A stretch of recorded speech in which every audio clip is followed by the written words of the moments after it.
السلام عليكم. لا تنسوا الاعجاب بالفيديو والاشتراك في القناة تشجيعا لنا لنستمر بنشر المزيد ان شاء الله.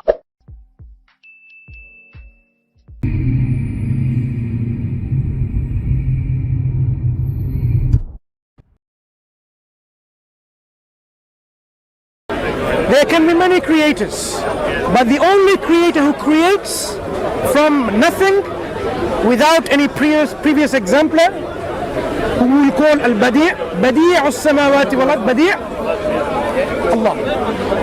You can create a watch, you can create a masterpiece, but you cannot create something from nothing. So Allah is the best of the creators because that's the true form of creation when He creates.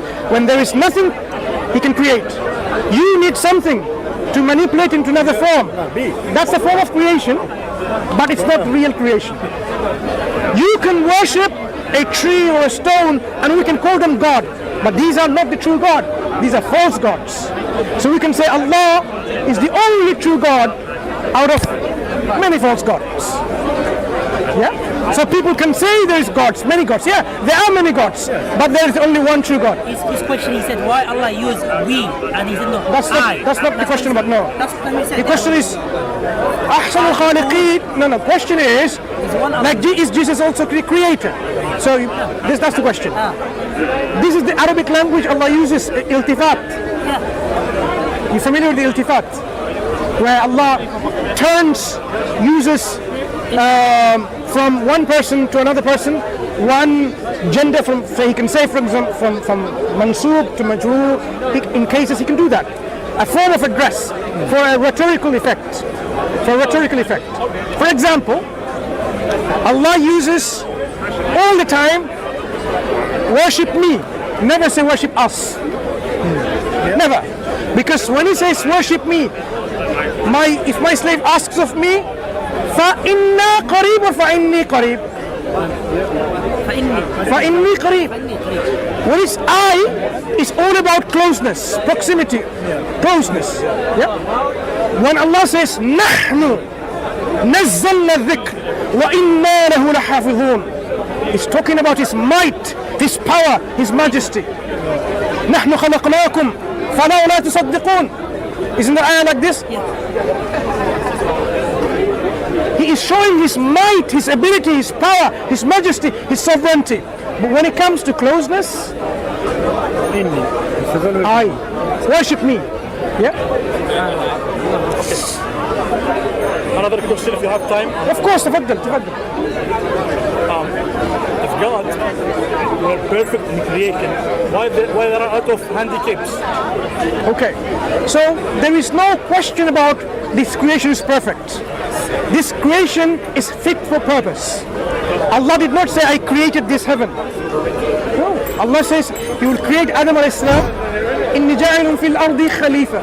This earth, Allah did not say, this is Jannah, Jannatul Khuld. This is not it. There is going to be a creation called Jannah, or there is, in which there will be no suffering, there will be no pain. This is Jannah. But this is a creation Allah created, and He has put within it natural laws. Natural laws means there will be sometimes flood, sometimes drought, depending on what happens with this natural laws, right? Where you live. He's also placed within human being free will.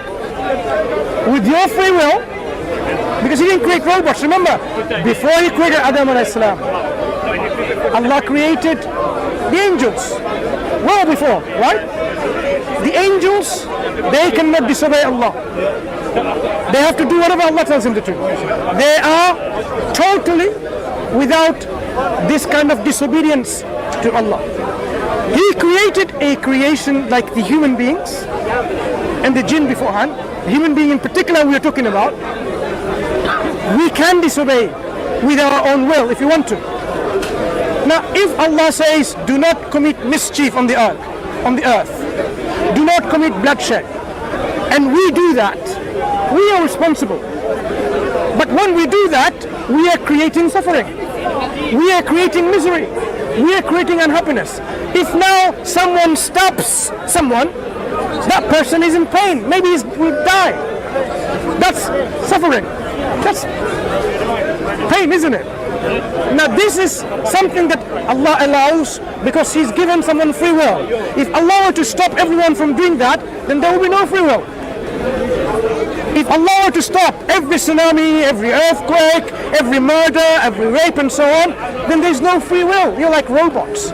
But Allah gave this free will when it comes to human action so that you can then see it for yourself whether you deserve to go to Jannah or Jahannam. But He is not responsible for your actions. You are. So that's why the problems that is there is because this dunya is in this setup where we can exercise our free will, and it's also a place where Allah did not create it to be utopia, paradise. That is a place where we should be aiming to go towards. And to go towards that place, we have to fulfill the purpose of our life. And if we do that, we will, according to God's promise, go in this place of happiness and total joy and tranquility. So that's why He created the handicaps. No, He didn't create the handicaps. Sometimes handicaps, people with handicaps, are often the results of the parents themselves. Often the results of the parents themselves. For example, if you are exposed to radiation, you have to go to radiation? Have you heard of the accidents in Chernobyl? Nuclear accident, nuclear, yes. Do you know what happened after these accidents? When people gave birth, they were handicapped. What made them handicapped? Because of this radiation effect. So that is also a cause. Now, if they were not there, these people would not have these handicapped children. So this is resultant from these radiation that they were exposed to. So you can be exposed to certain kind of this natural bad things, or I'm just giving an example of this, and then you can have these handicaps. Now that doesn't mean everyone is like this, handicaps. There could be genetic defects. I'm talking about this other one. No, I'm talking, there could be genetic defects. So if we can use genetic mappings, gene mappings, right? If we can find out by looking at our genes whether there is a particular problem that's hereditary. Yeah? You've heard of, 1,000 genome projects? Yeah. Okay, many projects with genes, right? If we know that you have a particular genetic disorder, or you're a carrier yourself, then the chances are that your children likely to have that, depending on what are you, a dominant or a recessive in your trade.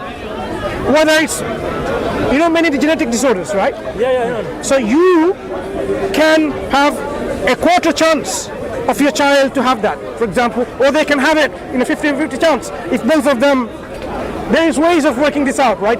Simple is Mendelian genetics. If this was the case, and then you had this marriage and produced the baby, you know that there will be a handicap, some kind of genetic disability. You could have prevented it by screening and saying, maybe we shouldn't have children, maybe my partner shouldn't have this. Various things you can do. But also there are people who cannot do that. We also say Allah sometimes may test the parents. As you were saying, I think. Test the parents. Remember, we are on this earth. We are on this earth for a purpose, and we need to fulfill our purpose.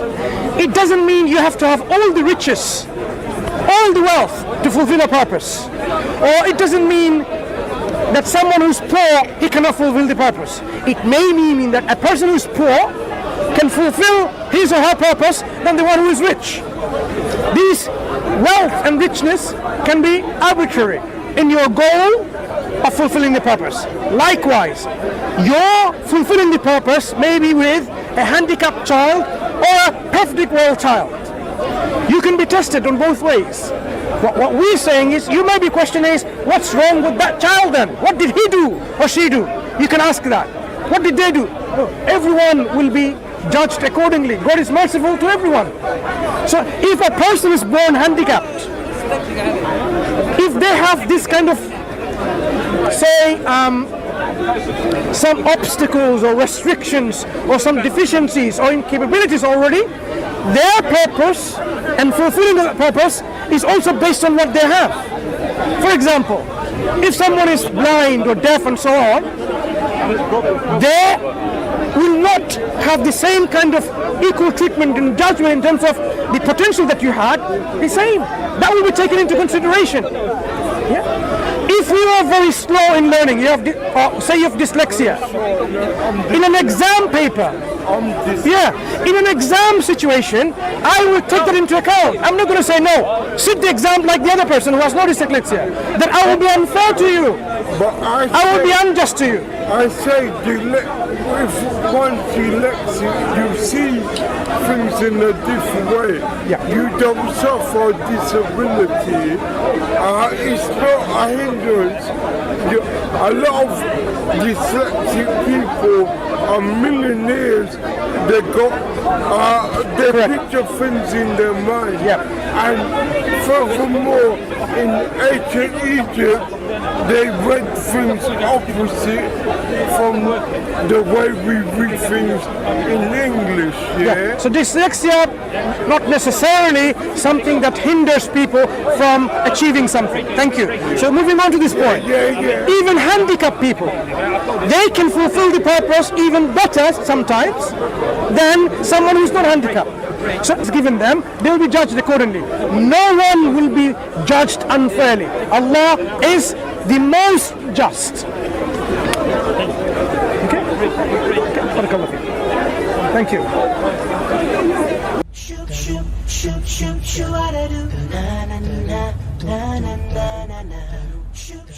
إذا أعجبك الفيديو لا تنسى الإعجاب والتعليق، ولكي يصلك كل جديد اشترك الآن.